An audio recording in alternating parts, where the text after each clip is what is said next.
Are we on? Good evening, everybody. It's Steve with Real Progressives. We are just getting ready to get started here. Tonight, for me, is a very, very special night. I've spoken to our next guest many times. I know him personally, and I'm extremely excited about what I see going on at a Movement for a People's Party. My next guest, you all know as Nick Braña, former director of outreach for Bernie Sanders campaign and formerly pushing for Draft Bernie for a People's Party, now heading up Movement for a People's Party. I'm going to bring my guest on now. Nick, welcome to Real Progressive, sir. Steve, it's always a pleasure to talk to you. Thank you very much, man. Same, likewise.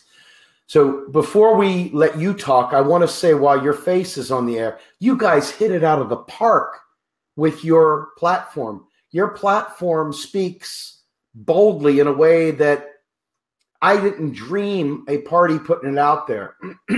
I know you guys are just getting started, but it's clear that you listened. It's clear that you understood. And it's clear that you guys took the time to dot your I's and cross your T's and put together a platform that could really, truly empower and invigorate a nation of 99%ers that needs somebody in their corner fighting for them. And I hate to say this, but it's like your platform is what the Democratic platform should have always been, but obviously they're sellouts and they've gone the wrong way.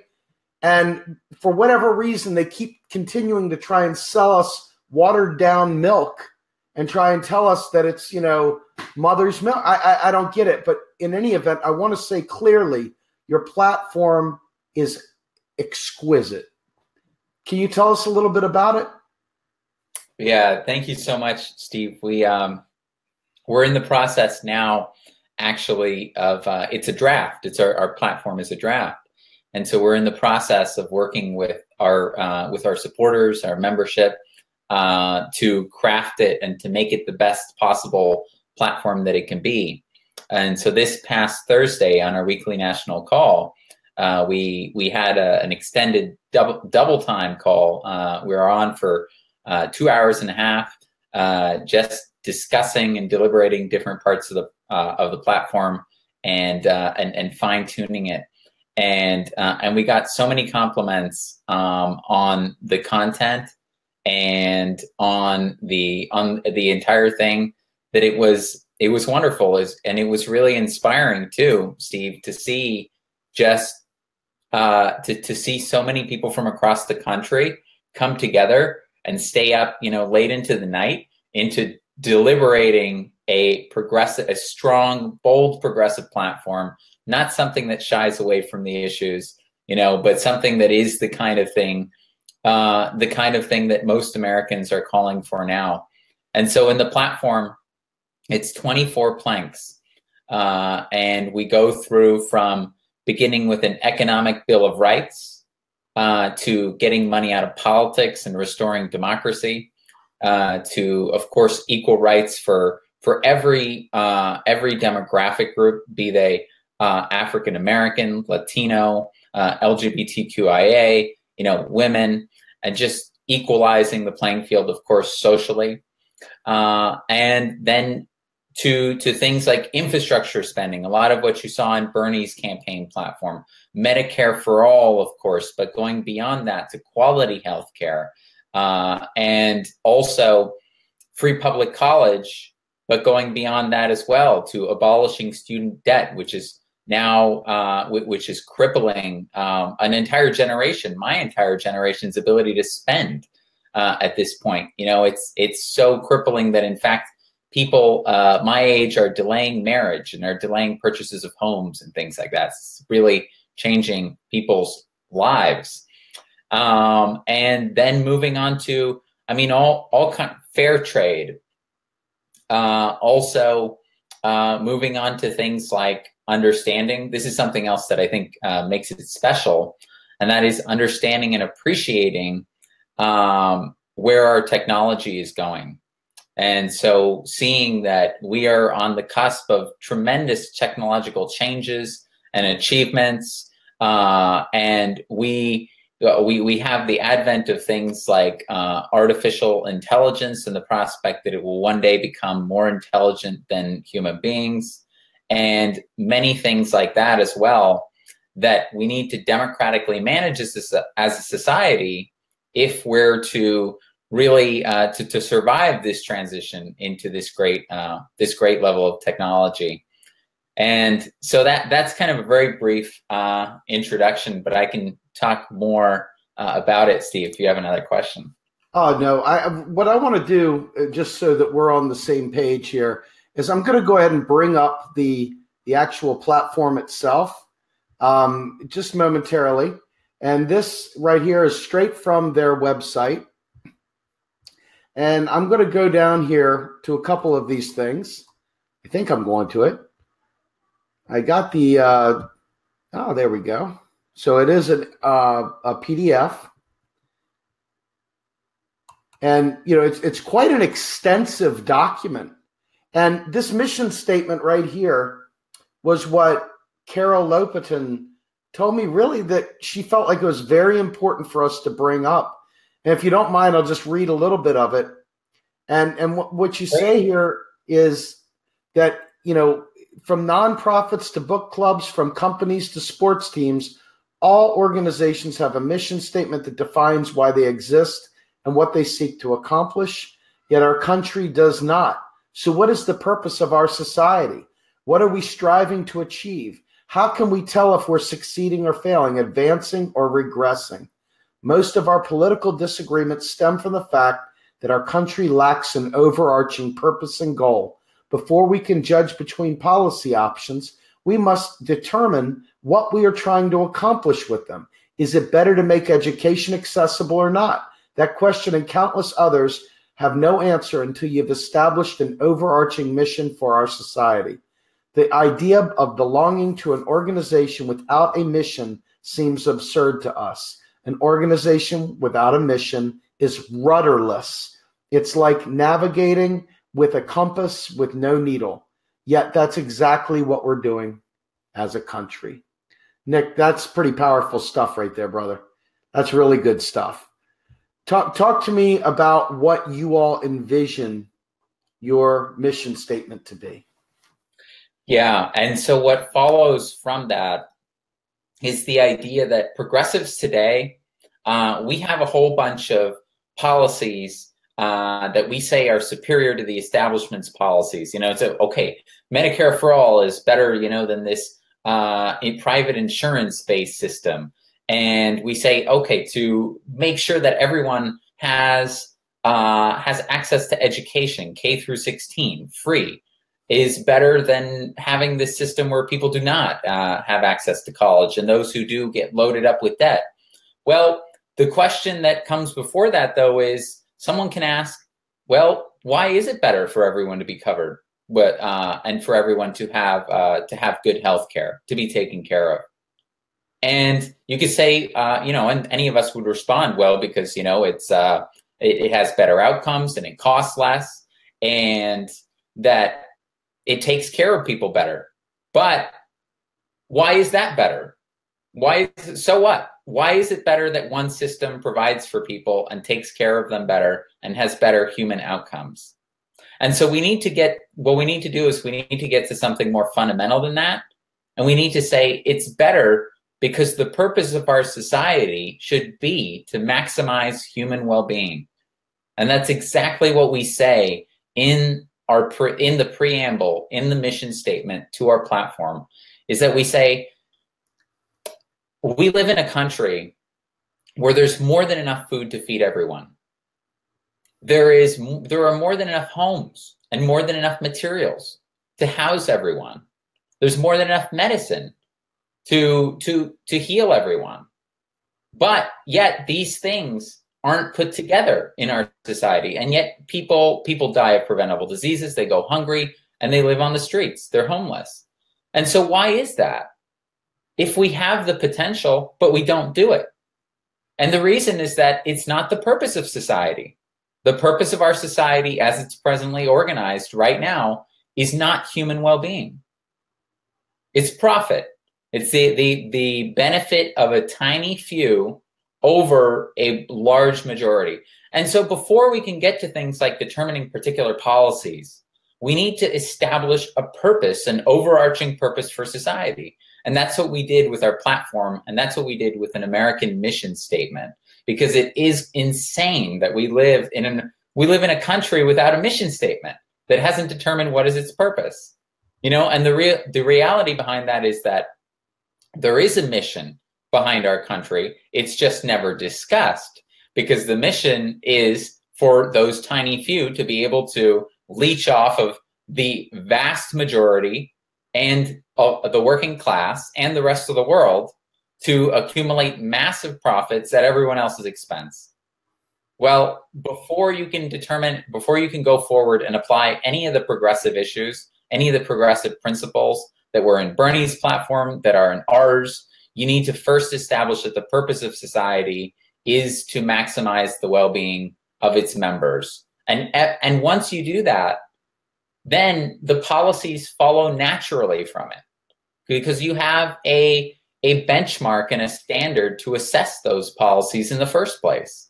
Now you can tell, anytime you have two competing proposals, be it Medicare for all and that private insurance system, you can say, okay, which one of these two better maximizes human well-being? And that is how we will make our choices as a society. So I want to show you something. This right here is something that should be old hat for everybody that has ever followed politics at all. And this is FDR's second Bill of Rights, Economic Bill of Rights, which is largely encapsulated in your work. And when we were going through here, it comes up and it's like, every American has a right to a job, adequate wage, a decent home, medical care, economic protections, and a good education. I mean, Nick, this is what you guys are advocating for. And guess who else is advocating for it? I'm going to put something else up, and this is our own one. This right here is the MMT basics that we've talked about. We want to solve poverty. We want to solve hunger. We want to eliminate, basically it's the same exact thing. And you begin to see the synergy across platforms. You begin to see the synergy across all of our work, our combined work, what you're doing, what we're doing, what the people say they want. And you start putting it all together and you're like, wait a minute, maybe we've got a chance here. Maybe we really do have a chance here to come together. Now, we as real progressives have a motto, and that is we support real progressives wherever they are. Because we're truly independent. And it really speaks to what you guys are doing as a coalition-minded party. You guys are going out to DSA. You're going out and talking to the Green Party. You're going out and talking to, Socialist Alternative and all these different groups. You guys have made inroads and have tried desperately to pull groups together to create an overarching coalition. Well, you guys have gone over and above that with your platform, in my opinion. And I just want to make sure everyone sees this convergence, this coming together, and convergence, not to play off of the seminar that you guys, a conference that you guys had in September, but this really is a convergence. We're all coming around to the understanding of what it means to be a progressive. And really, now you're taking it to a new level to define, what does it mean to be an American citizen even? What are we here for? I love it. I love it.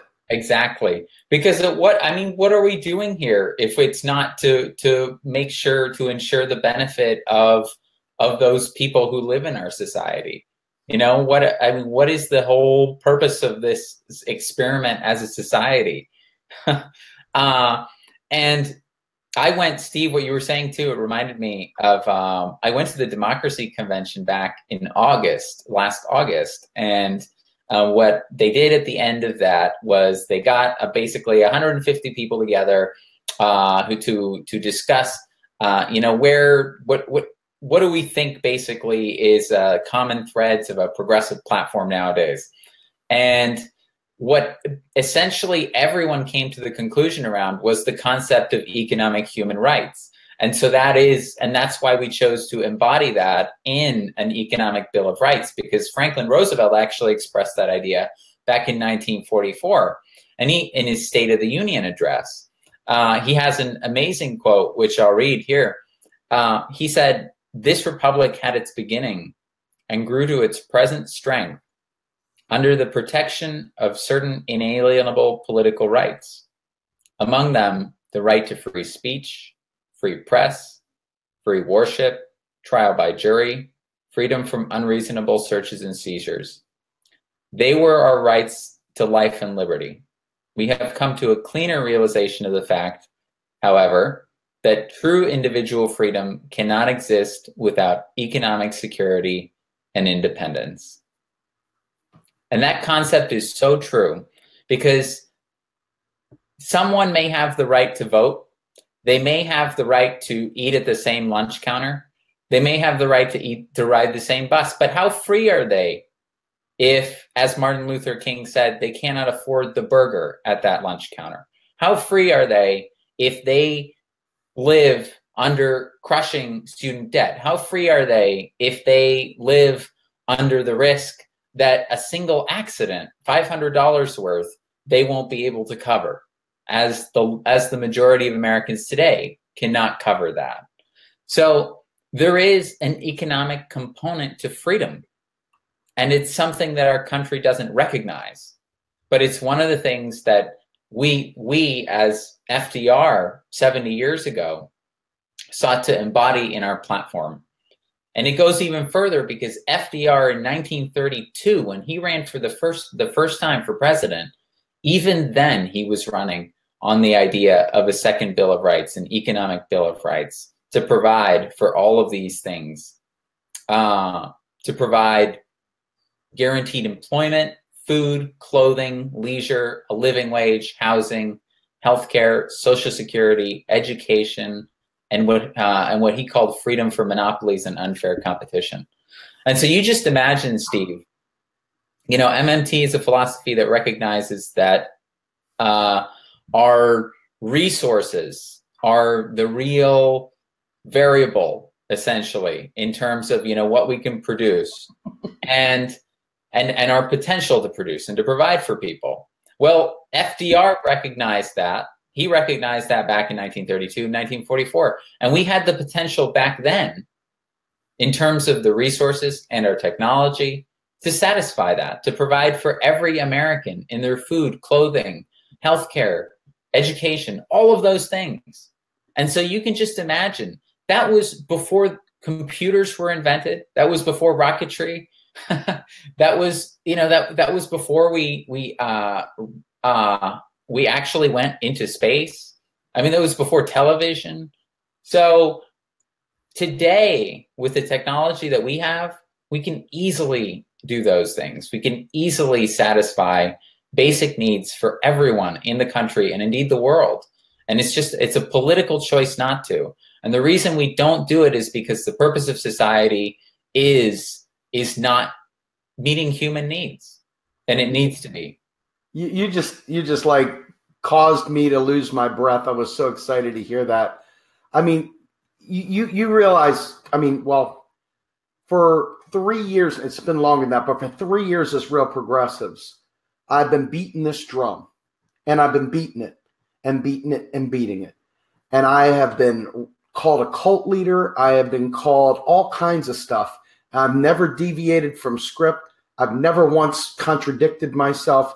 I have stayed through the fire of this just to get people to realize that we can do great things. And hearing you right now, it's overwhelming to me. And I'm having a moment here where I'm like frogging up a little bit, just so you know how important this is. We talked a little bit offline about my son, and my son has autism. And when you look at what it will take to make a just society for people like that, for every American, including kids with autism, including other ailments, other shortcomings, other disabilities, And our society is so cold-hearted right now. It is so cutthroat, based in capitalism, based in profit, based in artificial scarcity of pieces of paper, that when you look at it, just imagine being able to provide every kid with autism a therapist every day of the week that could work with them while parents are at work or whatever, so that those kids could have a real shot at a future. And when I hear this stuff, this is real to me. This is not like Steve does a show. This is real. I wake up every day thinking, I go to bed thinking it. So for you guys to take this bold step is a huge thing to me, Nick. This is bigger than maybe you even realize. It gives me hope, and hope is what we can run with, you know? Anyway, I just wanted to throw that at you, brother. Well, the work that you do, don't ever think that it doesn't make a difference, Steve. I think you know that it does, but let me tell you, from our perspective, that it absolutely does. It makes a difference. And, you know, the fact that you're out there, and that it's one thing to have academics, you know, but it's another thing to have someone who's actually on the front line, who's dedicated themselves to educating people, you know, and that's the role that you've taken, Steve. And I think it's a great one. So I think you should be very proud of that. Thank you, sir. I really, really appreciate it. So with that in mind, I want to bring up something here, and I'm only going to do this because this is what we're dealing with in terms of the establishment. We've got a gentleman in our midst. I'm not going to bring his name up because he doesn't deserve the attention, but I want to say this outright. We've got an establishment hack that, you know, runs around berating anybody that's not dem entering. And I support, just so we're on the same page, I support all the progressives that have dem entered, that are real progressives, that are doing their dead level best, even if they're going to fail, to change that party. I still support them because they're brothers in arms. Whether they are going to achieve anything or not, who knows? We're all in this together in a different way, fighting it from different angles. You, however, have taken a bold step. You've suffered the fires of, you know, everybody questioning your motives. You've dealt with people, you know, questioning about the whole draft Bernie thing. You've dealt with a lot of personal attacks and smears, just the same as I have. So I can relate to the struggle, if you will. My question to you is that, as you and I both know, neither one of us are a movement. It's the people that support this. It's the people that are doing this. And there's a real call for these people. They don't want to get shepherded back into the Democratic Party and have these internal, these kiss-ups that don't have any kind of critique of their party, who just sit there and parrot the Russian narrative and parrot all these other narratives. These individuals would rather crap on our efforts, whereas we support the efforts of those who are trying to change the party. Even if we don't agree with their approach, we still support them. Why is that reciprocity not there? Why are they so antagonistic?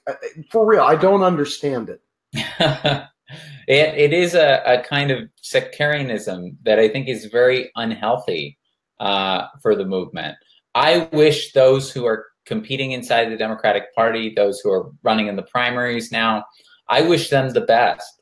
I wish that it was that simple, in a way, that all we needed to do was contest for power inside the Democratic Party.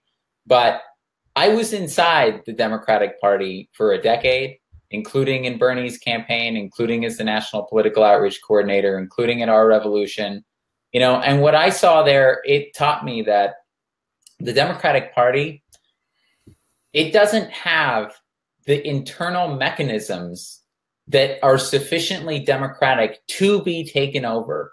It is not democratic enough in its structure to be taken over in the first place.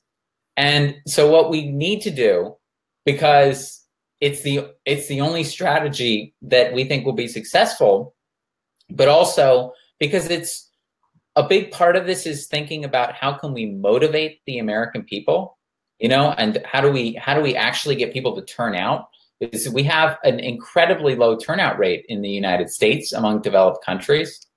And looking at, I think that in order to do that, you need to listen to what people are actually asking you to do. And so in this case, you look at poll after poll after poll, and you see 2/3 of Americans who are now calling for a major new party. Among millennials, it's 71%, you know? And so I think that progressives are way overcomplicating it. And if we want to find what's going to motivate people, we should just listen to them, because people are telling us now. They're telling us they don't have confidence in the establishment parties and that they want something new. So that is exactly, if we're looking to motivate them, we're looking to inspire turnout, that's exactly what we need to do. You know, so we need to heed what it is that they're asking us. The problem is that we ask them, all right, what do you want? What's going to inspire you to come out to the ballot box? You know, and then they give us an answer we don't want to hear. And then we say, oh, no, I'm not going to do that. You know, we're going to put you back into the Democratic Party. You weren't supposed to say that. You were supposed to be the smart guys like us and, you know, call for reforming the Democrats again endlessly, as we have for decades. So so that's what we need to do. Is it's not that complicated. People are telling us what they want. Let's do it. You know, it's interesting the way that you presented that, because like I said, for me, I genuinely my goal is I jokingly say, I want to be a rogue strain of truth to impact all parties everywhere, no matter who they are. I want to infect them with the truth of economics, with a larger vision than they had yesterday. That's the thing. We have an imagination deficit that has been brought on by 40 years plus of neoliberalism. There's an incredible podcast, and I'm going to screw the guy's name up as like Mikowski or something like that, and I'll find it and I'll put it up. But he talks about what they have done over the last 40 years to basically brainwash us by giving us a very, very small subset of choices. Well, you're either this or that. There's no other choice, Batman. But really, there's like 40,000 other choices. But neoliberalism has limited our choices to good government, bad government, small government, big government. No logical choices that actually serve the people. And it shows how they'll put a completely irresponsible, wrong-minded thing out there, and they do it on purpose. They like float the balloon to see what happens. And after everybody goes crazy about it, then they shortly after come up with this garbage proposal that sounds better than the crazy one. And everybody's like, yeah, let's go for the ACA, AKA the Heritage Foundation's right-wing version of private sector healthcare. And we'll go ahead and make it Romney care, and we'll call it a win for all. And this is exactly what neoliberalism does. And hearing the people come to us, you know, the thing that they rally around with us is that we don't cut corners and we stay straight ahead. We stay true north. And that's what I'm seeing with what you guys have come up with. I think that it's instructive also to let everyone know that you guys in another national organizing call took a vote, and you did in fact agree to back the CFAR, Contract for American Renewal pledge. And this right here is something that we support with Victor Tiffany and Revolt Against Plutocracy. They have now become our activism pillar. We had a big announcement a couple weeks back. This is a really exciting time because we're starting to put structure to each of the things that we're doing. And this was a big, you know, merger, if you will, for us, because we're like-minded. And Victor, you know, had an epiphany, learned MMT, and now he can't stop talking about it. And for us, it was like, oh my God, yes, another brick in the wall. Here we go. We're just building it. Huge efforts coming about to bring about candidates that actually can do something, that mean what they say and say what they mean. And that right there is yet again another hopeful thing. You know, we're very, very much converged on these ideas. Can you talk a little bit about what your Movement for a People's Party will be doing as far as candidates, given that I don't know that you all actually are running candidates just yet? No, what we're going to do, of course, we're going to have a founding convention because the creation of the party needs to come before running the candidates. And so part of what we're doing now is looking at different states, their ballot access laws, and seeing which states, in terms of the number of progressives they have, how independent leaning the state is, and how easy their ballot access laws are to navigate, are the best to start the party in first. And so that is that's what we're doing, and then the candidates will follow that. Right now, we are taking suggestions for endorsements of candidates who stand for the things that we do now, and we're creating a questionnaire as well for anyone who wants to apply for that. And so then we will, so part of the challenge here is, Steve, that the Democratic and Republican, we're not just creating a new party. The object, you have to do more than that in the United States. You have to reinvent the concept of the party. So in the United States, the Democrats and Republicans, they don't really have membership. It's been said that party membership is a fiction created by primary registrations. But in reality, the members have basically no say in the platform. They also don't elect the leadership. They don't have the ability to recall the leadership. They don't have, so the leadership has no accountability to the membership. They're not membership-driven structures. A party needs to be a membership-based organization, essentially. It needs to be accountable. It needs to elect from within, the same way that we want corporations and worker co-ops to do that. It is not possible, and this is why we need a major new party, but it is not possible for a party that is internally undemocratic to produce then results which reflect what the majority of Americans want. And so that's why we need to move away from that. And the Democratic Party and the Republican Party are just the incredible epitomes of centralization. You have one person, Tom Perez, who manages the entire budget of the Democratic Party. Not even the lobbyists on the DNC, which is supposed to be the party's governing body, are allowed to see the budget and are allowed to influence it before it's implemented. They have to read FEC filings, as ridiculous as it is, to see what their own party spent their money on. Those are the DNC members.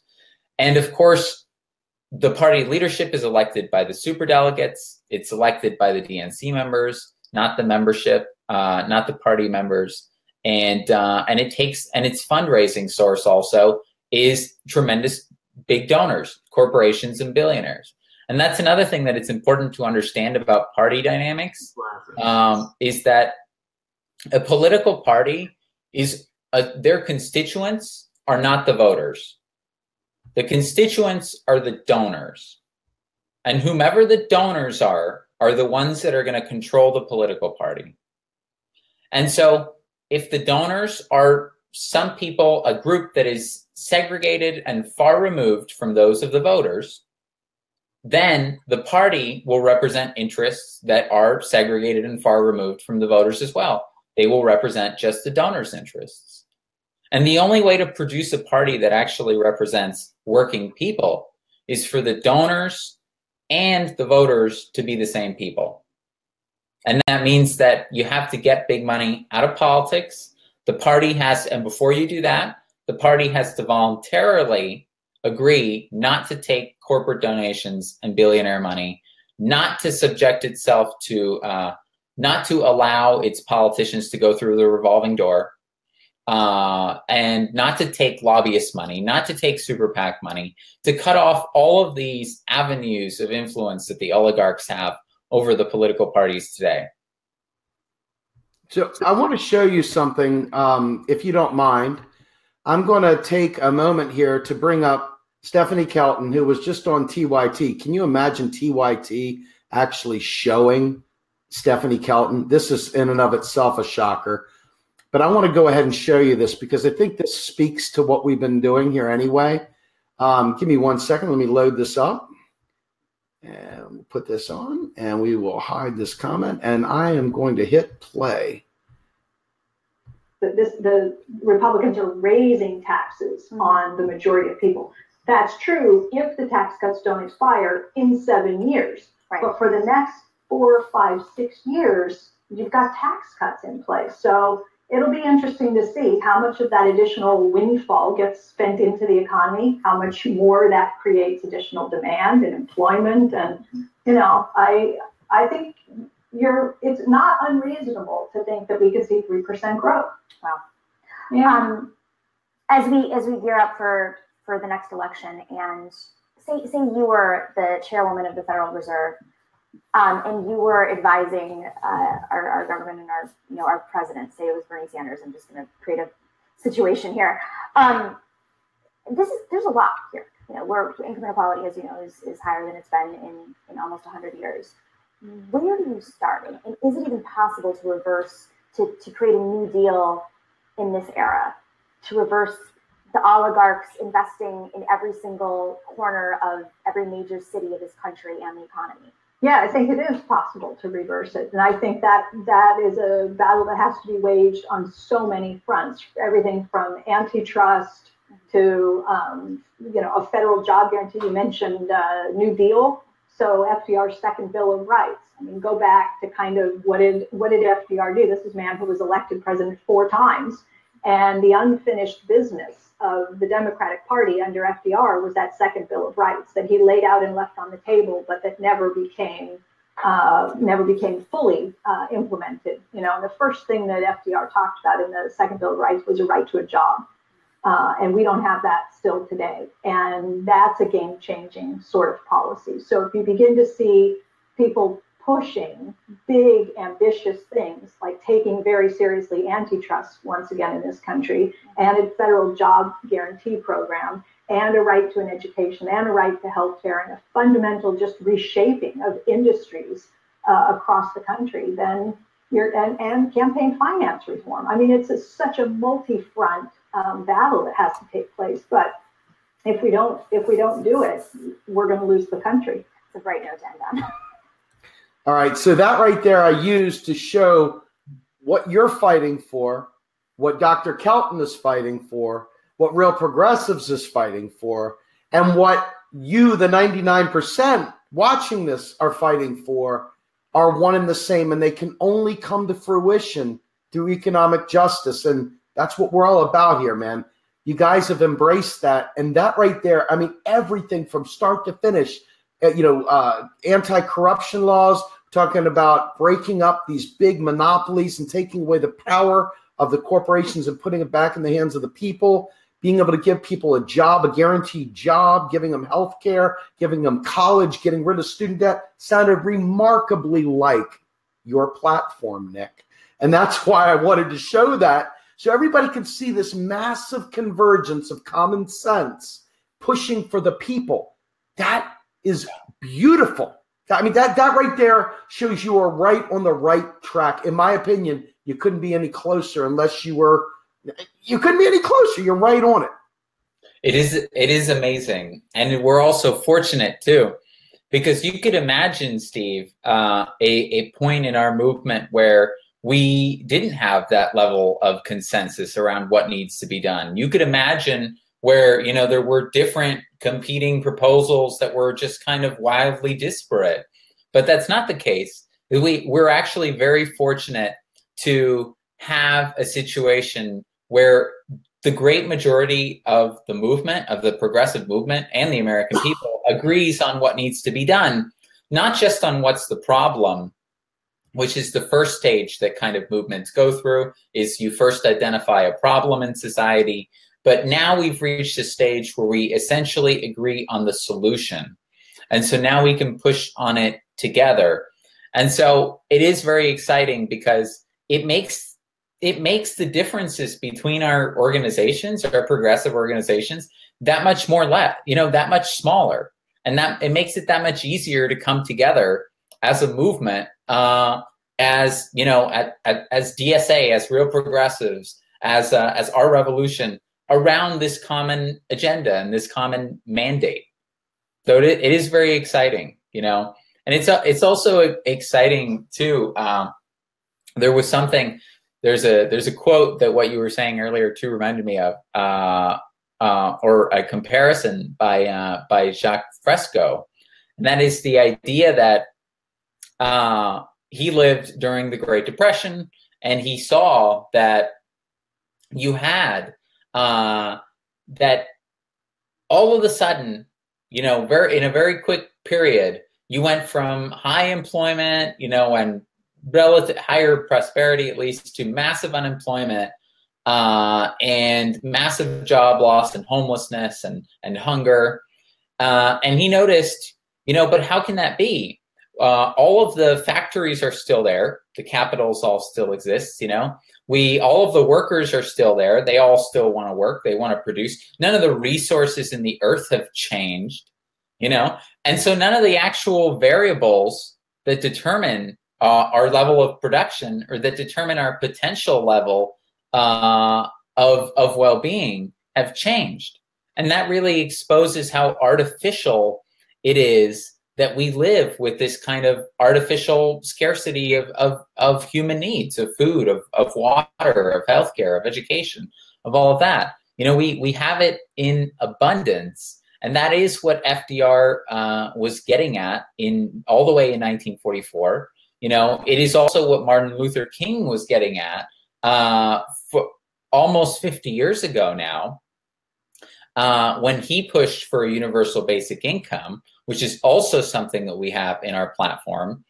And it is something that, to show you how far we've come, Steve, because I think this is a perfect example of how far we have regressed as a society. And people need to understand that, how far to the right, how far towards corporate neoliberalism we've gone since the early 70s.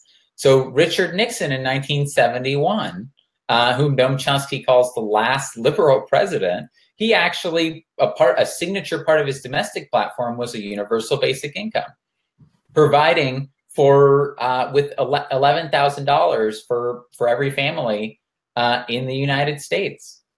And so, it actually passed the House of Representatives, and then was shot down by, guess who? The Democrats, not the Republicans, in the Senate.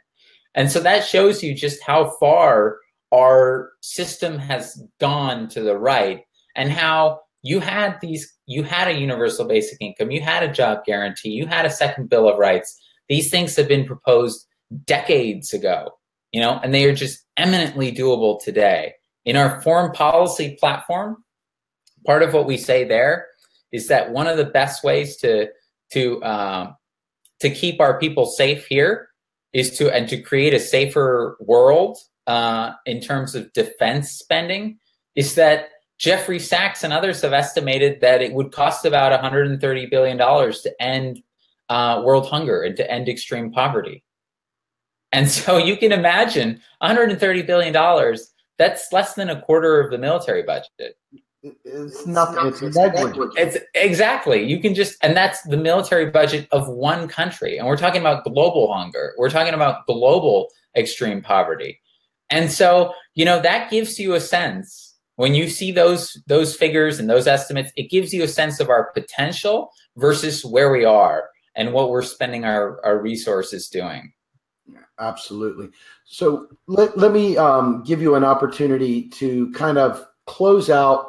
Let us know what we can expect in the coming months. What are ways people can get involved? What are things that you guys are looking forward to doing, quite frankly? Yeah. So we're in the process of building chapters across the country now. And so I will be going to Maine. I was just there. We're building chapters in Maine, doing the same thing in Colorado, as well as Chicago, and getting together with labor leaders in Chicago to talk about building a new party as well. Because there is so much of the movement we've found that agrees that that is the ultimate solution, and that is ultimately where it's going. And so that's what we're doing now, and would love to have your help in building a chapter, wherever you are, of Movement for a People's Party. And so our chapters, we have very much like chapters of Our Revolution, or very much like chapter of DSA. We get involved in issues locally, whereas at the same time as coalition building with different groups and different chapters in different states and cities, in different communities, to spread the idea, to keep just basically sharing the idea of building a major new party and making connections with all kinds of groups, very much in the way that you do, obviously, with real progressives. And so that is And so we absolutely invite everyone to join us in doing that. It is exciting because there is this kind of renewed sense of possibility, certainly after the Bernie campaign, of what can be accomplished. And you have people now in record numbers who are calling for what it is that we're doing. You know, because when you look at polls, you find a couple of major things. One, majority of Americans, large majority, calling for a new party. Two, okay, you can ask then, well, what kind of party are they calling for? You know, what does it look like? Well, that's where you look at the issue polls. And that's when you find, oh, well, you know, you have basically 2/3 of Americans supporting single-payer health care, supporting free public college, even larger amounts supporting drastic reductions to inequality, raising corporate taxes, getting money out of politics, and tackling climate change, you know, infrastructure, jobs bill, on and on, all the things that Bernie supported. And so you combine those two things, Steve, and that is what the country is looking for. It's looking for a new progressive populist party. And I mean, the last thing that I'll say too is that this isn't the pundits love to treat kind of what we're doing as a blip, or they love to treat the 2016 election as a blip. You know, it's like, they say that it was a change election. So as if people were in an anti-establishment mood, you know. But really what it is that for the past 15 years, party affiliation with the Democrats and Republicans has been declining steadily. The number of people who confidence in institutions has been declining also steadily. Both of them are now at historic record lows. At the same time, the number of people calling for an independent alternative, a major new party, has been increasing, now at a record high. The number of independents increasing. And so this is the product of long-term trends.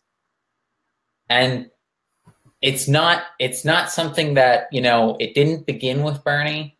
It began, in fact, more than a decade ago. And it hasn't changed course with Trump's election. It's actually accelerated.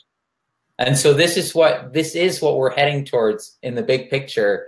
And I definitely encourage everyone to come join us on our website, which I think Steve put up, for@peoplesparty.org. You can sign up to volunteer, and you can get involved in helping us build a chapter, or you can get involved in helping us on social media. You can get involved in graphics, web design, all kinds of things. We have about a dozen different ways that you can get involved on our volunteer sheet. And so we'd love to have you. Fantastic. Nick, thank you so much. This is a great interview. I really appreciate the time you took and the hope you've imparted. Folks, you are welcome to visit Nick at Movement for a People's Party, or on the web for a People's Party. And Nick, thank you again, as always. I really appreciate our friendship, and I really love the work you guys are doing over there. Thank you very much, man. Great talking to you, Steve. All right. Have a good night, everyone. Thank you all very much for joining us. Nick, I'm going to say good night to you all. Say good night. And please support progressives wherever they are. In fact, support Nick and Movement for a People's Party. I'm out. Have a good night, everyone. Adios.